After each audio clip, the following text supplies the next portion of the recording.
Kuqhambuke ukubethabethana kwezimvo phakathi kweDA neCOSATU ngesindululo salomfelandawonye sokuba kusetyenziswe imali yomhlalaphantsi yabasebenzi baseburhulumenteni ukuhlawula phantse isiqingatha setyala lequmrhu lakwa-Eskom.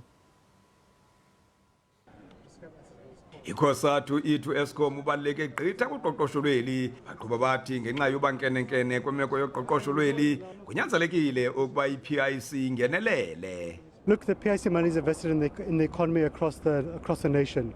But the important thing to remember is that our economy is based upon electricity. Every single job, every single part of our life is based upon electricity. Eskom provides 100% of our electricity as a nation, and it's in a very, very serious life and death crisis. iDA ayivumi ithi lilishwa into yokuba iCOSATU iphakamisa ukuba kusetyenziswe imali yomhlalaphantsi yabasebenzi usombulula urhwaphilizo lwe-ANC.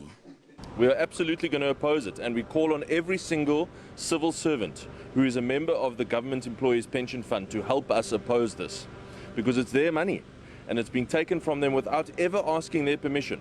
Kodwa iCOSATU ithi yimbudane yonke le ithethwa iDA. It's unfortunate that DA chooses to engage in populist fear-mongering because what they're saying is not based upon fact. iCOSATU iqhuba ithi esi siphakamiso sayo siyaxhaswa nangurhulumente, osomashishini neminye imibutho yabasebenzi. Ndingumanelisi Dubase weendaba ze-SABC eParlamente eKapa.